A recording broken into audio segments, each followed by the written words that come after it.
بھائی ہم مشرقی ممالک میں آتے ہیں کہ یہ اب ہمارا ایریا ہے، Tajikistan, Uzbekistan, Turkmenistan, Afghanistan, Sindh, ان سب میں طاہری سلطنت بنی ہے، پھر سفاری سلطنت یہ بنی ہے، پھر سامانی سلطنت بنی ہے، اس کے بعد پھر ایک مضبوط غزنوی سلطنت بنی ہے 351 ٹو 552 ہجری۔ انہوں نے پاکستان کا پورا حصہ فتح کیا تھا۔ یعنی آپ یہ دیکھ لیں کہ غزنی یہ آج کل یہ افغانستان میں، اور وہیں ان کا اصل دارالحکومت ہے۔ تو وہیں سے محمود غزنوی نے یہ ہوا معاملہ کہ اب وہ پاکستان کے ایریے کے جو بھی راجا ہوتے تھے تو ان سے معاملہ نہیں چلتا، جنگ ہوتی تو وہ آ کے یہ پورا پشاور سے آگے پھر لاہور فتح کیا انہوں نے، پھر اس کے بعد آگے ملتان تک آئے تو ملتان میں اب وہ اسماعیلی فرقہ کی حکومت چلتی تھی، ان کو بھی ان کی جنگ ہوئی، ان کو بھی ختم کر دیا، پھر اس کے بعد سندھ میں آئے اس کو بھی فتح کر دیا۔ تو یہ کرمتی جو اسماعیلی فرقے کی ایک گروپ الگ ہو گیا تھا کرمتی، تو ان کی حکومتیں ساری ختم ہو گئی۔ لیکن آج بھی آپ اگر ملتان میں چلے جائیں یا آپ یہ سندھ میں چلے جائیں تو بہت سارے پرانے مزار آپ کو ملیں گے جو کرمتی وہاں کے کوئی بھی ان کے جو بڑے بزرگ گزرے ہیں تو ان سب کے آپ کو مزار ملیں گے۔ اور تصوف اس زمانے میں پہلی سے اب تصوف کیا تھی، کیسے آیا، اس کی لیے الگ لیکچرز کی ضرورت ہے، یہ ہم سٹڈی کریں گے۔ تو اب دیکھیے میں پہلے یہ دونوں لیکچرز جو میرے یہ صرف ایک اوور ویو ہے، ڈیٹیل کے لیے ایک ایک چیز پہ الگ ایک ایک لیکچر کی ضرورت ہوگی۔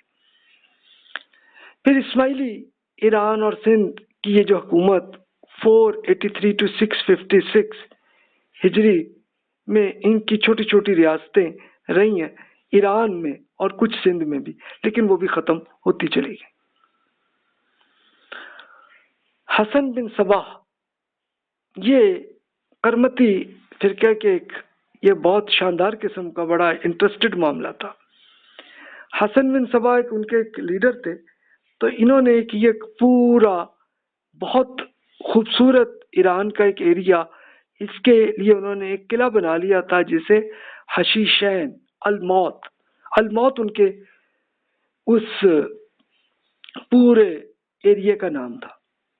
وہاں پہ ان کی ایک چھوٹا سے ایریے میں بنی تھی، اور اس میں ہوا یہ کہ ان کے فرقے کے جو بھی لڑکے آتے تھے تو ان کو کہتے تھے کہ دیکھو تم جنت تک جانا چاہتے ہو تو جنت یہ ہے، تو انہوں نے ایک بہت خوبصورت قسم کا ایک وہ ایریا بنایا ہوا تھا، اور اس کے لیے پھر وہ یہ کرتے کہ حشیشین انہیں اس لیے کہتے ہیں کہ ان کو بھنگ ان کو پلاتے تھے، اس کے کچھ جوس اور ایسے بنا کے، اور تب ان کو ایک فیل ہوتا کہ ہم تو جنت میں۔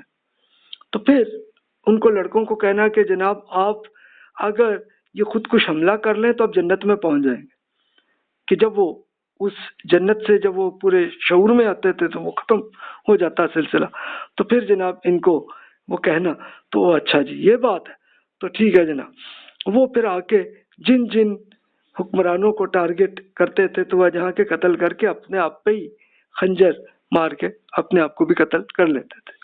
تو یہ ایک بڑا مشہور واقعہ ہے، اور دیکھیے کہ وہی واقعہ آج کل ہمارے ہاں بھی جو دہشت گرد ہیں تو اس میں بھی یہی ہوتا ہے کہ خود کش حملے یہاں پہ بھی ہوتے ہیں، تو سیم وہاں پہ ہو گیا تھا۔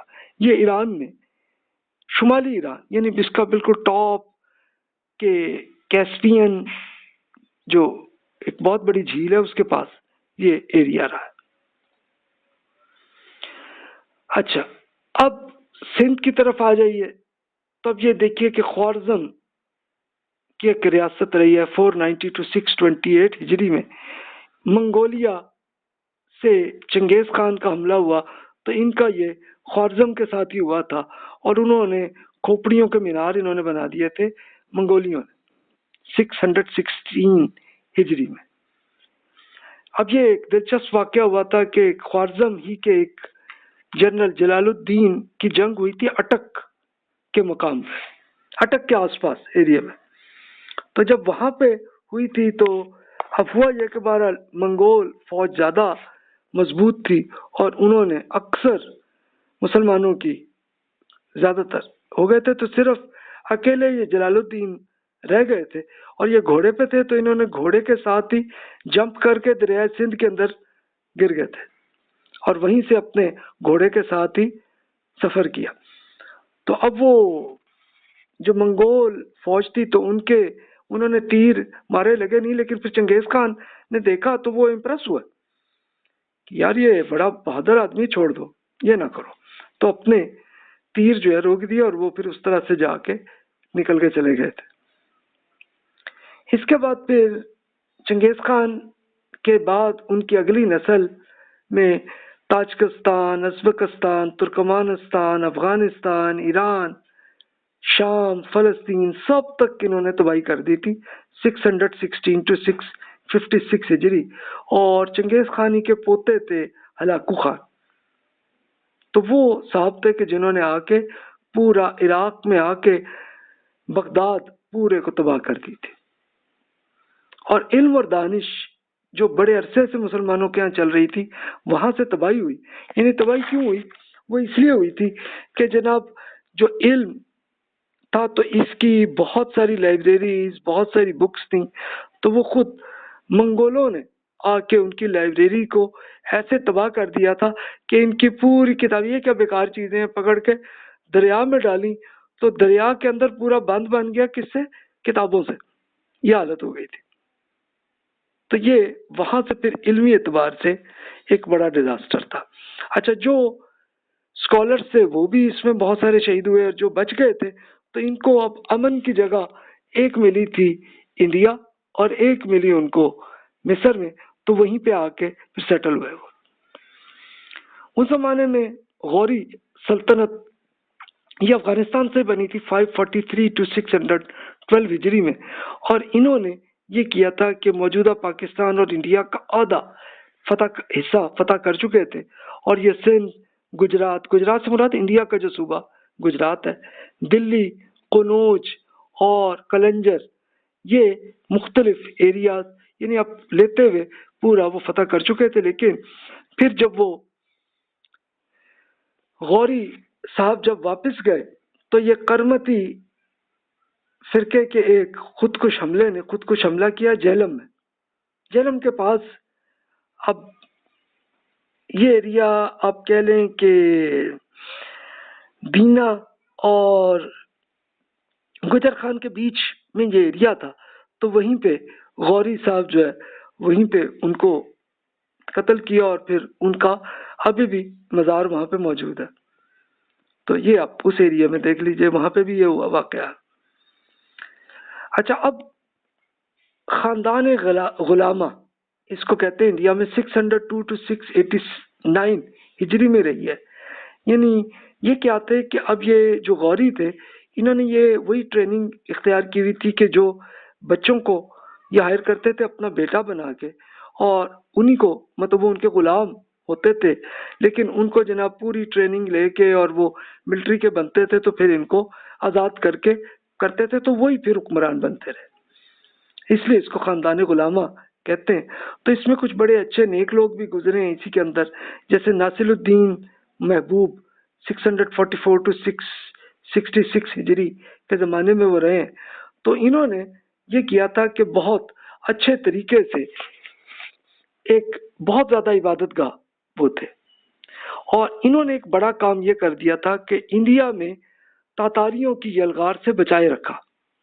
یعنی اب ہوا یہ کہ جب منگولوں نے حملہ کیا تو بس اٹک تک ہی ان کی حکومت کی جنگیں وہاں تک ہی رہی، اسے آگے نیچے نہیں آئی. تو اس طرح سے ایک انڈیا کا حصہ ہی اور پاکستان کا حصہ ہی بچ گیا کہ جو منگولوں کے حملے سے رہا بچ گیا. بس یہ فائدہ ہو. اب یہ تہذیبی عروج کے دور کی تاریخ کو اب ایک بار پھر ویو کر لیں، جو میں نے آپ کے سامنے ابھی عرض کی تھی کہ پہلے 1 to 25 ہجری میں تو وہ تھا کہ دینی اور دنیاوی علوم کا عروج، اور سیاسی اعتبار سے بھی عروج ہی رہا ہے، سکون رہا ہے. سائنس اور ٹیکنالوجی رہی ہے، اگر بغاوتیں بھی ہوئی ہیں تو ختم ہوتی نہیں، کوئی مسئلہ نہیں رہا. پھر مختلف ریاستیں بنی ہیں 250 ہجری to 656 ہجری میں، لیکن اس میں بھی علم اور دانش کا فروغ رہا ہے. لیکن آپس میں ایک دوسرے سے مسلمان لڑتے رہے. پھر صلیبی جنگیں بھی ہوئیں کہ یورپینز نے جنگیں کی، پھر منگولوں نے ان کی طرف جنگیں کی تو یہ پورا اصل تباہی انہوں نے کی تھی کہ Tajikistan, Uzbekistan, Turkmenistan, Afghanistan, Iran, Iraq, شام، فلسطین سب تباہ کر دیا انہوں نے۔ کتابوں کی تباہی بھی ہو گئی، جو اہل علم تھے وہ انڈیا اور ایجپٹ میں جا کے فروغ ہوئے۔ اب جتنا علم ان کے پاس تھا بس وہی رہا مسلمانوں کے۔ تو تہذیبی عروج کا اختتام میں اس لیے یہ پوائنٹ 656 ہجری کو لیتا ہوں کہ جب تاتاریوں نے پورے مسلمانوں کے اکثر بڑے ایریاز کم از کم مشرق اور درمیانی ایریا جیسے فلسطین تک انہوں نے تباہی کر دی تھی، تو اس لیے یہاں تک ان کا رہا معاملہ۔ تو اس لیے یہ تہذیبی عروج کو میں یہاں پہ 656 ہجری پہ ختم کرتا ہوں، اور یہ لیکچرز ابھی اس کے اندر ایک ایک چیز کی ڈیٹیل میں آئیں گے، اور یہ لیکچرز ختم ہونے کے بعد پھر ہم اگلے لیکچرز اگلی بک میری شروع ہوگی اثر نو کی کاوش، کہ جب 656 ہجری 1258 سے لے کے آج تک کی جو ہسٹری ہے وہ اس کے بعد ہم اس کی اسٹڈی کریں گے۔ تو آپ کے ذہن میں سوال وہی ہوگا کہ جناب ہمارے ہاں یہ عروج کے بعد زوال کیوں ہوا؟ تو اس کے لیے یہ 5 ریزنز ہیں، میں آپ کو عرض کر دیتا ہوں۔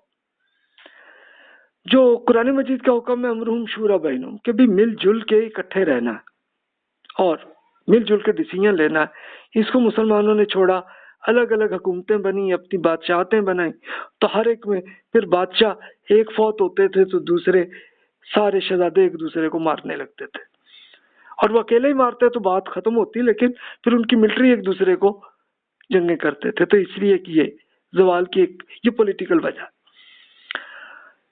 سٹارٹ میں اعلیٰ اخلاقیات اور عروج مسلمانوں کے آ رہے ہیں، لیکن پھر انسانی تعلق میں اعلیٰ اخلاقیات میں دوری آنی شروع ہوئی ہے۔ اس کی ڈیٹیل آپ کے سامنے صحابہ کرام کے زمانے کو تو میں نے 1-2 رسول اللہ صلی اللہ علیہ وسلم سے صحابہ کرام کے زمانے میں کیسا ایتھیکلی معاملہ رہا ہے، کہ ایک ایک کام کی خدمت کیسے کرتے رہے، یہ 250 تک رہا ہے، لیکن اس کے بعد پھر آپس میں یہ اخلاقیات کم ہوئی ہیں۔ اس کی ڈیٹیل آگے عرض کریں گے انشاءاللہ اگلے لیکچر سے۔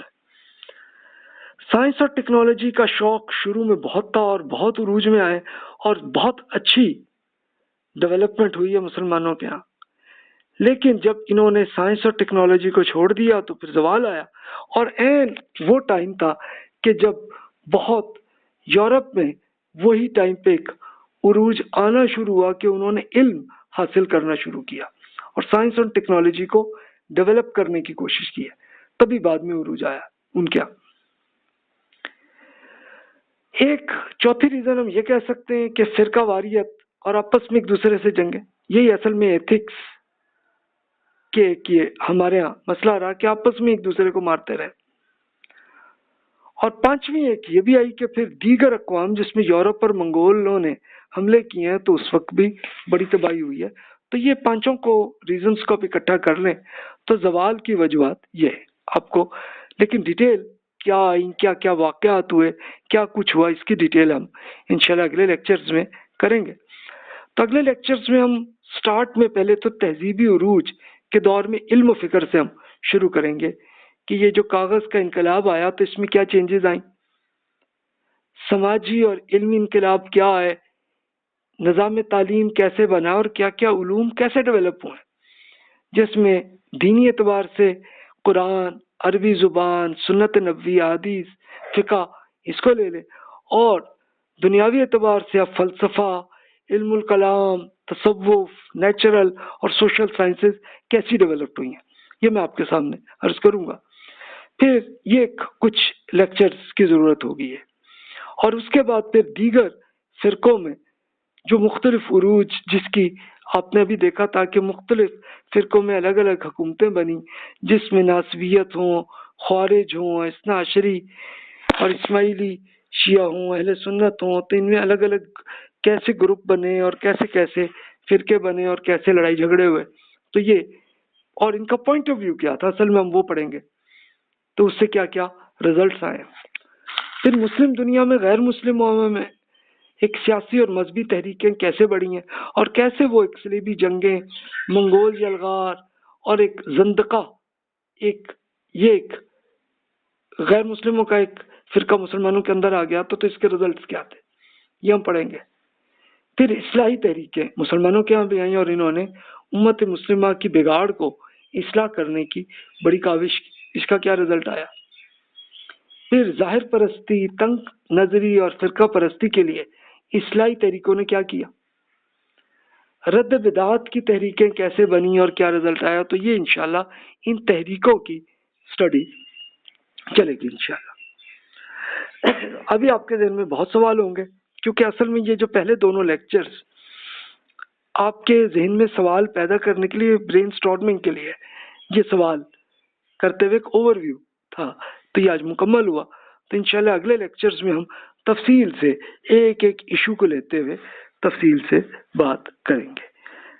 ابھی آپ کے ذہن میں کوئی جو بھی سوال ہو ای میل کر لیجئے، میں آپ کو بتا دوں گا کہ جناب آپ بک میں اس حصے میں یہ دیکھ سکتے ہیں، اور اس کو لیکچرز انشاءاللہ کچھ ہی دن میں یہ لیکچرز بھی آپ کے پاس پہنچ جائیں گے۔ جزاک اللہ خیر واحسن الجزا۔